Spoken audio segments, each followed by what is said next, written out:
সারা রাজ্য জুড়ে চলছে নির্বাচনের গণনার কাজ। সকাল 8টা থেকে শুরু হয়ে গেছে গণনার কাজ। বিভিন্ন জায়গায় আমরা যে ছবি দেখছি, সকাল থেকে নজর রেখেছে ট্রাইব টিভি রাজ্য জুড়ে। বিভিন্ন জায়গায় আমরা যেটা দেখছি যে বিভিন্ন জায়গায় চলছে গণনার কাজ। সকাল থেকে ভোট কর্মীরা পৌঁছে গিয়েছেন গণনার জন্য। সেখানে রাজ্য পুলিশ এবং কেন্দ্রীয় বাহিনীর উপস্থিতিতে চলছে গণনার কাজ। আজকের যে ছবিটা সেটা হচ্ছে নিরাপত্তার মধ্য দিয়ে চলছে গণনা। বিস্তারিত জানবো, আমাদের সাথে নিউজ রুম থেকে লাইভে রয়েছে আমাদের প্রতিনিধি গৌতম। গৌতম, তোমার থেকে যে বিষয়টা জানতে চাইবো যে আজ সেই নির্বাচনী ফল প্রকাশের দিন, কেমন চলছে গোটা রাজ্য জুড়ে, চিত্রটা কিরকম? দেখো তৃপ্তি, প্রথমেই তোমাকে যেটা বলবো যে সকাল 9টা থেকে কিন্তু সমস্ত গণনা কেন্দ্রে গণনার কাজ শুরু হয়ে গিয়েছে এবং ইতিমধ্যে তোমাকে যেটা প্রথমেই বলেছিলাম যে প্রথমে গ্রাম পঞ্চায়েতের যে আসনগুলো রয়েছে সেই আসনগুলোর গণনা কাজ গণনা করা হবে এবং গ্রাম পঞ্চায়েতের আসন গণনার শেষে তারপরে শুরু হবে পঞ্চায়েত সমিতির গণনা এবং পঞ্চায়েত সমিতি শেষ হওয়ার পরে জেলা পরিষদের আসন গণনা হবে। তোমাকে একটা যেটা বলবো সেটা হচ্ছে যে এই মুহূর্তে আমরা যে ছবি আমাদের কাছে এই মুহূর্তে উঠে আসছে যে প্রত্যেকটি জেলার প্রত্যেকটি ব্লকেই কিন্তু গণনা কেন্দ্র করা হয়েছে, অর্থাৎ রাজ্যে যতগুলো ব্লক রয়েছে প্রত্যেকটা ব্লকেই কিন্তু গণনা কেন্দ্র করা হয়েছে এবং শুধু তাই নয়, প্রতিটা গণনা কেন্দ্রে কিন্তু এক কোম্পানি করে কেন্দ্রীয় বাহিনী মোতায়েন করার সাথে সাথে সশস্ত্র পুলিশ বাহিনী, অর্থাৎ সশস্ত্র পুলিশ বাহিনী, একেবারে সশস্ত্র অবস্থায় পুলিশ বাহিনী রাখা হয়েছে যাতে কোনো রকম অশান্তি বা বিশৃঙ্খলা না হয়। এক, 2 নম্বর হচ্ছে যে গণনা কেন্দ্রে ঢোকার ক্ষেত্রে কিন্তু কড়া বিধিনিষেধ জারি করা হয়েছে। একমাত্র যারা গণনা কর্মী বা মানে কাউন্টিং এজেন্ট এবং সরকারি যারা গণনা কর্মী তারা ছাড়া আর প্রশাসনিক আধিকারিকরা ছাড়া আর কেউ গণনা কেন্দ্রে ঢুকতে পারবে না। এমনকি বেশ কিছু জায়গায় মানে সব জায়গাতেও কিন্তু মিডিয়াকেও কিন্তু গণনা কেন্দ্রে প্রবেশ নিষেধ করে দেওয়া হয়েছে এবং এই যে বিষয়টা যে কড়া নিরাপত্তার জালে মুড়ে ফেলা হয়েছে, তুমি জানো ইতিমধ্যেই গ্রাউন্ড জিরোতে নেমে গিয়েছেন রাজ্যের রাজ্যপাল সিভি আনন্দ বোস। মুর্শিদাবাদে তিনি গ্রাউন্ড জিরোতে নেমে গিয়েছেন। সার্বিকভাবেই পরিস্থিতি কিন্তু কড়া নজরদারির মধ্যে হচ্ছে। এই কারণেই রাজ্য নির্বাচন কমিশন, রাজ্য সরকার এবং কেন্দ্রীয় বাহিনী তারা কখনোই চাইছেন না যে এই যে ভোট গণনাকে কেন্দ্র করে যেমনভাবে ভোট গ্রহণের দিন যে উত্তপ্ত হয়ে উঠেছিল, যেভাবে প্রাণহানির ঘটনা ঘটেছিল, এই ভোট গণনাকে কেন্দ্র করে যেন কোনো বিশৃঙ্খলা না হয়, কোনো অশান্তি তৈরি না হয়, সেজন্য কিন্তু নিশ্চিদ্র নিরাপত্তার ব্যবস্থা করা হয়েছে। এবার তৃতীয় আসছি, প্রাথমিকভাবে যে রেজাল্ট আমাদের কাছে এসেছে, হাতে এসে পৌঁছেছে, তোমাকে আমি যেটা বলবো যে প্রথমে বলেছিলাম যে গ্রাম পঞ্চায়েতের রেজাল্ট আমাদের এই রাজ্যে অর্থাৎ পশ্চিমবঙ্গ রাজ্যে মোট 9149টি গ্রাম পঞ্চায়েত রয়েছে এবং এই 9149টি গ্রাম পঞ্চায়েতের মোট আসন 63,229টি। যে ফলাফল প্রাথমিকভাবে পাওয়া গেছে এখনো পর্যন্ত 63,229টি আসনের মধ্যে তৃণমূল 8,742টি আসন কিন্তু ইতিমধ্যেই দখল করে রয়েছে, অর্থাৎ জয় পেয়ে গিয়েছে। বিজেপি পেয়েছে 131টি আসন এবং বামফ্রন্ট পেয়েছে 163টা আসন এবং কংগ্রেস পেয়েছে 112টি আসন আর আদার্স অন্যান্য আইএসএফ অন্যান্য পেয়েছে 1টি আসন। তোমাকে একটা জিনিস প্রথম যে সাফল্য সেটা দেখা যাচ্ছে যে তৃণমূলের জয় জয়কার, যেন না যেখানে 8,742টি আসন তৃণমূল জয় করেছে সেখানে বিরোধীরা তারা কেউ 131, কেউ 163, কেউ বা 112, অর্থাৎ কেউ 1000-এর ঘরেই পৌঁছাতে পারেনি বা 200 ঘরেও পৌঁছাতে পারেনি, যেখানে তৃণমূল কিন্তু ইতিমধ্যেই প্রায় 9,000-এর কাছাকাছি চলে গিয়েছে। এটাতে পরিষ্কার হয়ে যাচ্ছে আস্তে আস্তে যে রাজ্যের মানুষ উন্নয়নের পক্ষে ভোট দিয়েছেন, রাজ্যের মানুষ উন্নয়নের নিরিখে ভোট দিয়েছেন এবং এই যে ফলাফল এটা আশা করা হচ্ছে এটা ধীরে ধীরে আরও তৃণমূলের পক্ষে বাড়বে। কেননা আমরা যে ফলাফলের যে পর্যালোচনা করতে যাই আজকে এই ভোটের ফলাফল, তাহলে কিন্তু একদিকে যেমন দেখা যাচ্ছে যে তৃণমূল যেখানে 872 আর বিজেপি 131, অর্থাৎ মানে ডিফারেন্সটা হেল অ্যান্ড হেভেন। এই যে পার্থক্যটা এটা কিন্তু মূলত দুটি বিষয়ের উপর নির্ভর করে। এক হচ্ছে সারা রাজ্যের মানুষ রাজ্য সরকারের বিভিন্ন জনকল্যাণমুখী প্রকল্পের সমস্ত সুবিধা পেয়েছেন, 1।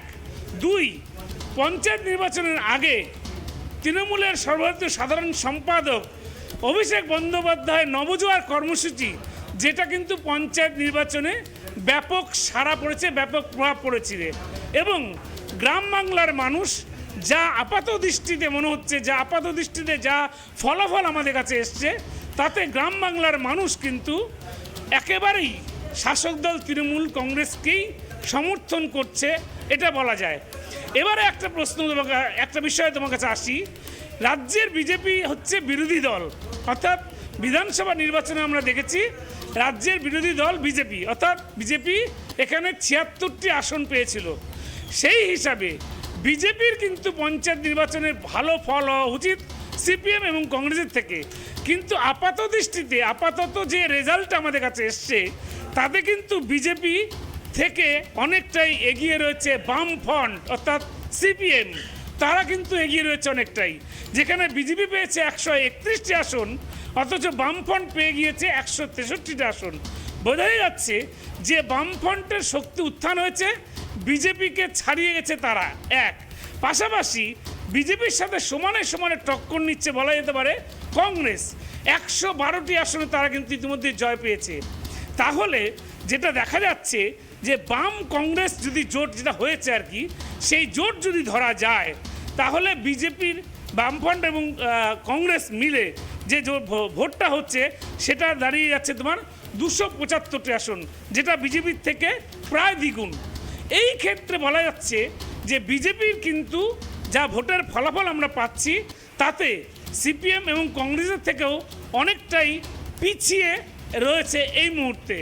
আর যদি বলো তৃণমূলের কথা, তাহলে তৃণমূল কিন্তু এখনই আপাতত যে রেজাল্ট এসছে আমাদের হাতে, তাতে ৬৩,২২৯টি গ্রাম পঞ্চায়েত গ্রাম সংসদের মধ্যে ৮,৭৪২টি ইতিমধ্যেই জয় পেয়ে গেছে, যেখানে বিরোধীরা সকলে মিলে ৪০০ আসনও পায়নি। তাহলে বিরোধীরা যেখানে সকলে মিলে ৪০০ আসন পায়নি, সেখানে তৃণমূল একাই ৮,৫০০ অর্থাৎ ৮,৭০০ আসন পেয়েছে। এ থেকে পরিষ্কার বোঝা যাচ্ছে যে বাংলার মানুষ তারা উন্নয়নকে সামনে রেখেই বাংলার শাসক দলকেই তারা সমর্থন করে দিয়েছেন। এটা ভোটে ব্যালট বাক্সে কিন্তু এটাই প্রমাণ পাওয়া যাচ্ছে। তৃপ্তি। গৌতম, যে বিষয়টা আমাদের নজরে রয়েছে, যে বিষয়টা আমরা সকাল থেকে দেখছি, যেটা না বললেই নয়, যে ভোটের দিন যেভাবে বিভিন্ন জায়গায় অশান্তি সৃষ্টি হয়েছিল, আজকে সেই অশান্তি এড়াতে যে এত বড় উদ্যোগ, সব জায়গায় কেন্দ্রীয় বাহিনী, কারণ সেদিনকে সাধারণ মানুষ দাবি করেছিল কেন্দ্রীয় বাহিনী ছাড়া ভোট দেবো না, কিন্তু আজকে যে আতঙ্কের পরিবেশ যাতে সৃষ্টি না হয়, তার জন্য একাধিক জায়গায় কেন্দ্রীয় বাহিনী, এই নিরাপত্তা তো আজ এখনো সকাল পর্যন্ত সেরকম কোনো অপ্রীতিকর পরিস্থিতির সামনে আসেনি। তো সারাদিন ধরে এখনো চলবে গণনা প্রক্রিয়া। তো এই নিরাপত্তা, এই বিষয়ে একটু কিছু বলো আমাদের। দেখো দীপ্তি, আমি তোমাকে বলি যে সেটা হচ্ছে যে যে রাজ্য পঞ্চায়েতের নির্বাচন হয়েছিল, সেটা একটা রক্তক্ষয়ী নির্বাচন হয়েছিল। কেননা শুধু শাসক দলকে দোষ দিলেই হবে না, কেননা শাসক দল এবং বিরোধী দল দুই দলের মধ্যেই কিন্তু সংঘর্ষ হয়েছিল। এবং তোমাকে একটা যেটা বলবো, যে তৃণমূল কংগ্রেস যে মোট লোক সংখ্যা মারা গিয়েছিল, অর্থাৎ যত লোক মারা গিয়েছিল ভোটের দিন, তার মধ্যে যদি ধরা যায়, সেই পরিসংখ্যানটা কিন্তু তৃণমূল কংগ্রেসের ১১ জন, বিজেপির ৩ জন, সিপিএমের ২ জন, কংগ্রেসের ২ জন, ১ জন ভোটার। অর্থাৎ সিপিএম, বিজেপি, কংগ্রেস তারা মিলে, অর্থাৎ বিরোধীরা মিলে ৭ জন মারা গেছে, অথচ তৃণমূল কংগ্রেসের এক দলের একারই মারা গেছে ১১ জন। অর্থাৎ শাসক এবং বিরোধী দুপক্ষই অশান্তি, হিংসার জন্য সমানভাবে দায়ী, এটাই বলা যায়। এর পাশাপাশি যেভাবে মানুষ, নিরীহ মানুষ, যারা পার্টি কর্মী, যারা পার্টির সমর্থক, তাদের খুন হতে হয়েছে, তারা মরতে হয়েছে তাদেরকে, এই ঘটনা এটা অবশ্যই অনস্বীকার্য। যদি কেন্দ্রীয় বাহিনী সরাসরিভাবে ভোট কেন্দ্রে পরিচালনা করা হতো, হয়তো অশান্তি অনেকটা এড়ানো যেত।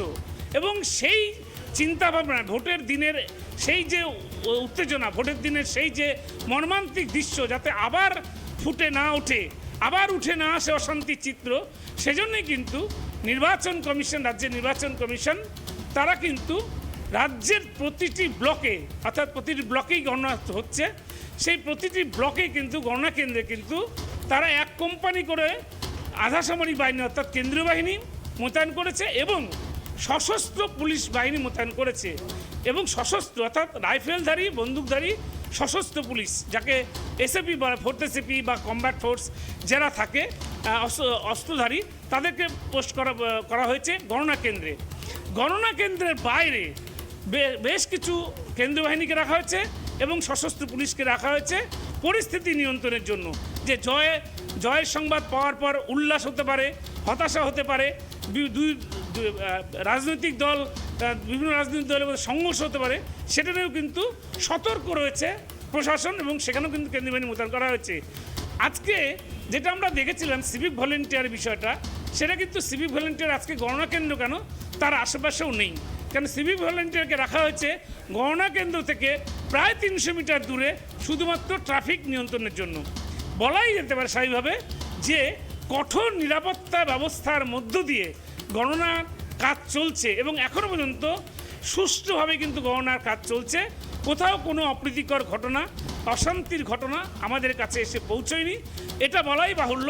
কেন্দ্রীয় বাহিনী এবং রাজ্যের সশস্ত্র বাহিনী, পুলিশ বাহিনী, তারা যৌথ উদ্যোগে শান্তিপূর্ণভাবে এই গণনা পর্ব সম্পন্ন করতে চলেছে। তৃপ্তি, ধন্যবাদ গৌতম আমাদেরকে বিস্তারিত জানানোর জন্য। তুমি সঙ্গে থাকো আমাদের, তুমি আরো আমাদেরকে নির্বাচনের ফলাফলের বিষয়ে আপডেট দিতে থাকো, আমরা আবারও ফিরবো তোমার কাছে।